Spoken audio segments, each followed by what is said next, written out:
This has got to be a scheme that Todd set up. Ain't no way Kinetic Content, casting company, Chelsea and Co., Chris Colleen, EP of Love is Blind, thought, let's record these people. Let's put this season together. Let's put this on the air to try to prove to people that love is blind. Ain't no way. Ain't no way. And my no doesn't mean that I don't love you. It doesn't mean that I don't accept you. Hey y'all, welcome back to my channel. My name is Lex and I would greatly appreciate if you would consider supporting the channel by liking, sharing, commenting, and subscribing. And for you, Carla J 027386, whatever the heck your username is, girl, these reminders at the beginning are for you to do it when you feel like it's appropriate. You don't have to hype the video, like the video, anything like that right this second. Obviously, if you're a new viewer, watch the content. Check out the channel. But in any event, also, if you guys could hype the videos, this is this new thing that YouTube has put out there for quote unquote smaller channels, aka under 500,000 views. If you are on your mobile device, Android or iOS, go down to the comment section, scroll to the right, and you should see an option to hype the videos. Thank you so much to those of you guys who have been hyping the videos over the whole entire season. It has really made a difference. Thank you to all of the new subscribers. We are that much closer to my goal of 10,000 subscribers. I hope we can make it by the end of this year. It might still be a stretch. I think we're around 700 subscribers away. But thank you for all of your comments, all of your takes, everything you guys have to say about Love is Blind. Even though last video y'all was tripping. I did not know it was a debate whether calling your partner a B or not is appropriate. I did not know y'all felt so strongly about calling your partner a B. So all of the I call my partner a B, I would have called my partner a B like that warriors were in the chat last episode. But anyways, we are talking about the weddings this episode. This is episode 12, the finale, whatever you want to call it, season 9, Love is Blind. You already know why we are here. Baby, I don't have a lot of thoughts. I feel like we're not going to be here for that long because I don't have a lot of thoughts. If you want to know my thoughts, check out the last 11 or so episode videos because I don't have a lot to say. This is a scheme that Todd set up. This is all fake. They promise all these girlies a perfect match spot, an extra check. The streets are talking about all of this person got bonus and that person got bonus. So let's get into it. I don't have a lot to say. I'm gonna be reading off these little notes I wrote on my phone. Let's get into it. So we start off with the bachelor and bachelorette party. We get half a scene of this whole entire thing. We don't see KB at all. We see Edmund for 30 seconds. Anyways, we have Megan talking to her friend. But I'm also like, what if Megan says yes and develops this beautiful fucking thing? I know. And that's like, what's unknown. That's what's totally unknown. Like, what if she develops this gorgeous... She's going on again about how the lifestyle changes between her and Jordan are the biggest problem. She doesn't always want to have to travel alone. She wants a partner that has the energy to be able to do that stuff. And again, Megan, this man told you from day one in the pause that he is a father of a young child. He works a standard 9 to 5. He's not a quote unquote, I don't know, what does Megan even call herself? An entrepreneur? Y'all saw the website, right? I don't know what Megan expected out of Jordan, but from the beginning, if you were not misted by the fact that this man's child has the same disease that your father passed away from, maybe you would realize that Jordan told you from day one, he's a simple guy. He doesn't do these things that you like to do. Anywho, the friend is finally a voice of reason, and she says, are you sure that you're actually falling for Jordan and you're not just falling in love with his child? And I was like, it's about time. It is about time that somebody says something of sense on here. That woman is legitimately obsessed with this man's child. It is weird. If I was the mother of that child, I would feel like it is so weird, the fixation she had this entire time on Luca. Then we go on to Allie and her friends. So he makes really good money. Sure. He makes good money. Not really Sure. good money, but like... Allie Allie's friend is going in on Anton, talking about, oh, he doing stuff on a budget. He might still be a nice guy, but he might have to do it on a budget. I don't understand the narrative this whole season that Anton is broke. Is it because he's a truck driver? Again, Allie, girl, you can want whatever you want. It's very clear you want to be a kept woman. And Anton is not that man. Anton is not that man, and I don't know where you got the idea from that he is that man. I feel like with this couple, we did not see a lot of their scenes. I feel like a lot of their pod segments were cut out, and I'm just very curious what conversations they actually had that made Allie believe that Anton was this kind of guy. I don't know. People have been pointing out, is it the looks? And for me, I never even considered that it could be his looks because I think Anton's actually a good looking guy, but I'm just not sure what it is. Allie goes even further to say that in real life, she would never be with a man who was a truck driver, especially for the rest of his life. But because he wants to open a barber shop in the future, that's okay with her. Okay, Allie. Sometimes you see people who are single and you see how judgmental they really are, and it's kind of like, okay. Alrighty, girl. As I said, I don't think this is your rich.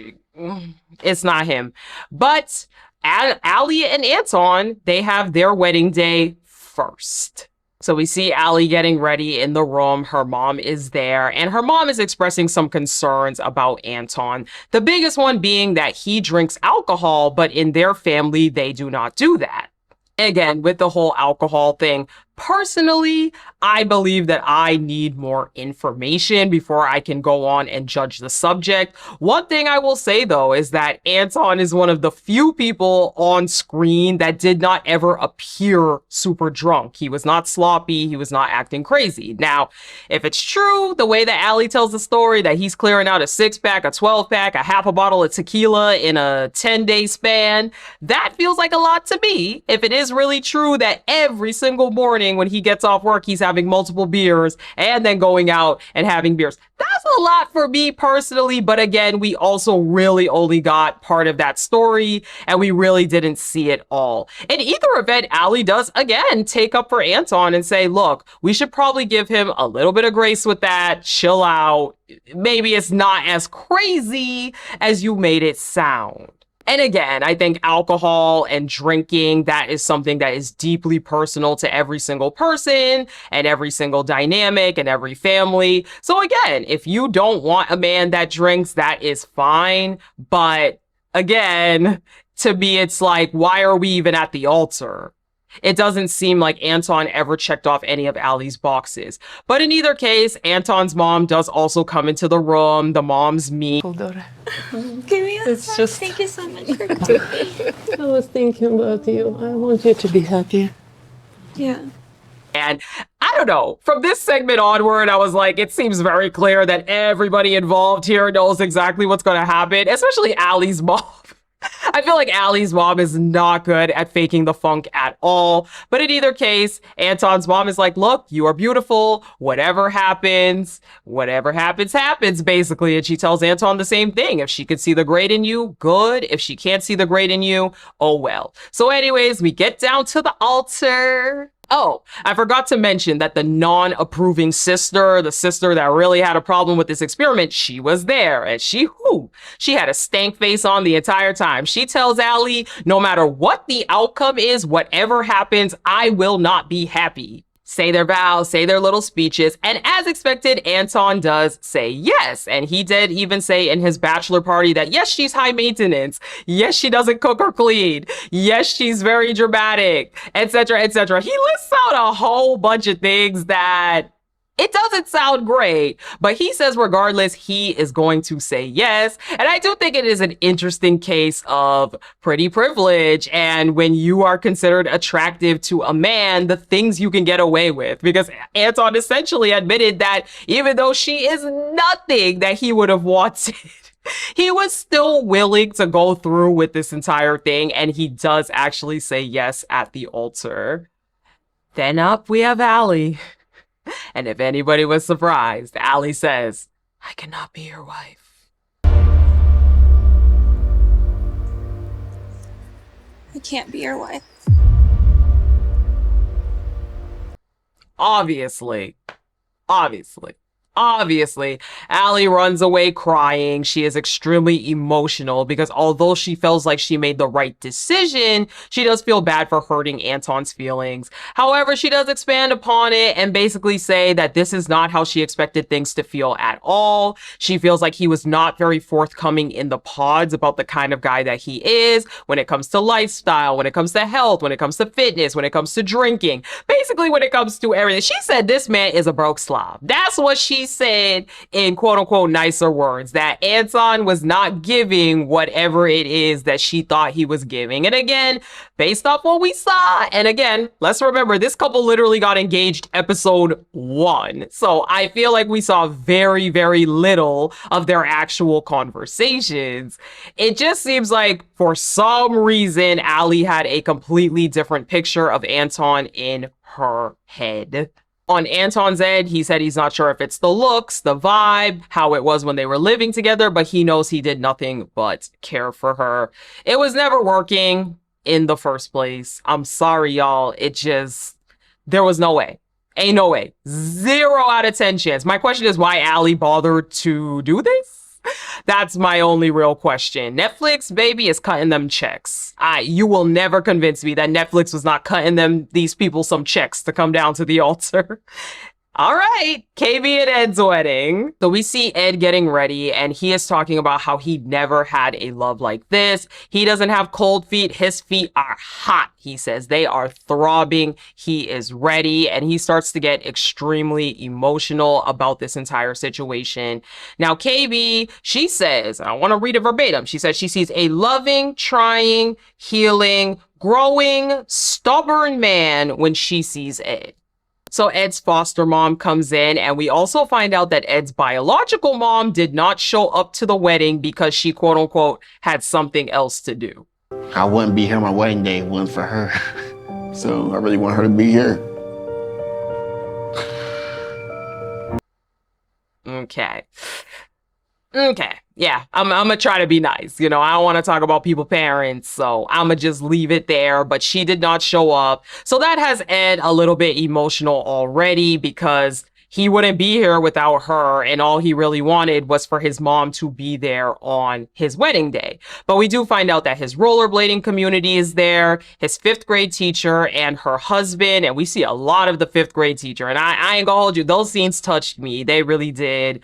And who else does he have there? Even his dad, his biological dad, I guess, is also there as well. So his mom just didn't show up for whatever reason. But Ed just talks about, again, how he's so emotional and he's so grateful for KB. And again, these scenes genuinely had me sad because this right here really, at least to me, was the solidifier. We already knew Ed shouldn't have been on this show, but when I was watching these scenes, I was like, dang, why? Why is this happening? Why did Calabria, again, you ain't never gonna convince me that Calabria was not promised a spot on Perfect Match, that she was not promised a spot on some Netflix show, that she was not cut a check. Now, the streets are talking and claim that they were both given a bonus to stay. I don't know how true it is, but in either event, it was just so sad to see because either Ed was putting on the acting performance of a lifetime or he was genuinely believing that Calabria was going to be with him. And again,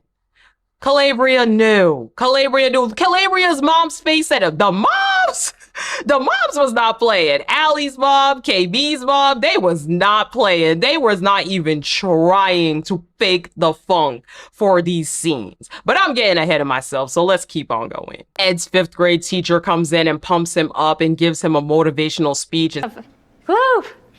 I said I wasn't gonna do this.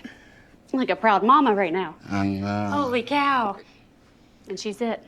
She says the Ed that was in the back of the class dancing and singing. It's so beautiful to see that he's getting married finally. It was such a cute talk. And then we do see him walk out and his 5th grade teacher is actually the one that walks him down the aisle. We see KB. We don't get a lot of KB getting ready scenes. We know why. But they get into the vows and Ed says what you would expect Ed to say, that he loves her so much. He's so happy to have her.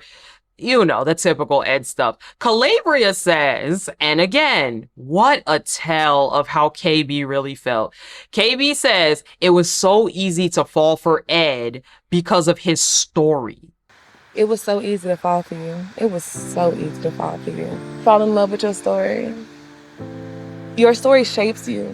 You shouldn't be. It was so easy to fall for Ed because she was touched by everything that he went through. And I'm like, girl, come on. Come on. Now, y'all know that I did not think there was a chance in hell that Calabria was saying yes to Ed. But the sheer fact that even at the altar, the reason why you wanted to be with him was because of his story is crazy. Why are you here? And again, I'm not putting the blame on KB because y'all purposely mishear me to get mad in the comments, and it's annoying. Like last video, y'all was annoying. I'm not even gonna hold you.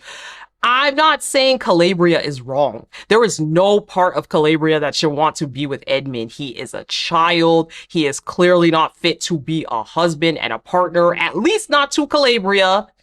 I don't think he should have been on an experiment like this. But in either case, my question is why we made it to this point, because Ed clearly is invested, and I felt so bad. I felt so bad because it just felt like Ed really believed in this for whatever reason. He still believed in this. So we get to the vows. Ed says, I do, as expected. And then we go on to Calabria.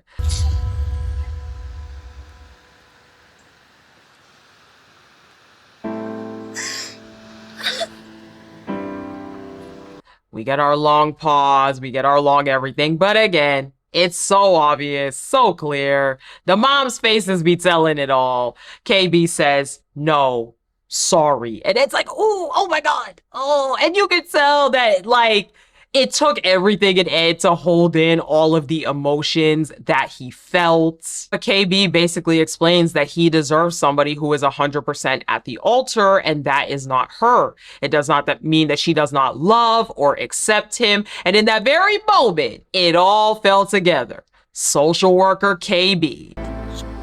It doesn't mean that I don't accept you. I know, I'm so sorry. Social worker KB. The way that she went about explaining the reason why, I was like, yes. Those of y'all who clocked that KB maybe didn't want to say no earlier on because of varying reasons, maybe because of, you know, the social worker background and sort of, you know, again, that innate need that she has to sort of fix people and to mother people. It all clicked together. Even at the altar, she was mothering this man. It's okay. You're okay. You're okay. She's self-soothing him. And I'm like, girl, even Ed at one point is like, you don't have to tell me that. Like, I'm gonna be honest. I'm upset. I'm hurt. I'm not okay. She's like, no, but you're okay. You're okay. You're okay, Ed. And I'm like, what are we doing? Why did this happen? Why did this pairing? Why did this happen? They go off for a little bit and Calabria does follow him, and Ed is basically saying stuff like, we had all of this together. I can't believe that it would just be over like this, basically. And KB's like, look, I would never write you off. And these times have been amazing. You've taught me so much about myself, but you deserve that person who loves every part of you. For her, she says this whole relationship has been a big stepping stone for her. And she learned a lot about herself. And I really hate the fact that this made it to the altar. Calabria goes on with her mom and she's talking about her decision. And again, another one who feels really bad. She feels really bad for seeing how upset Ed was. And her mom is like, okay, but how do you feel like it would have been if you said yes? And again, Calabria says it right then and there. I would have been miserable. And again, I 1000% believe Calabria made the right decision. If Calabria had said yes to Ed, I would have thought she was out of her effing mind. But the problem is, why did we even make it here in the first place? What was the point you were trying to prove, Calabria? That you're not a bad person? Because the whole season, even your friends was telling on you. That's not your type of man. That's not the typical guy that you go for. So what was it? I just, I don't know. I hated watching this entire thing. I really did. Ed's fifth grade teacher goes to comfort him. He's kind of just sitting out in the grass. And again, Ed feels so upset because he feels like he gave his all to Calabria. He gave her everything he could, and it just wasn't enough for her. His fifth grade teacher basically tells him, look, she wasn't the one.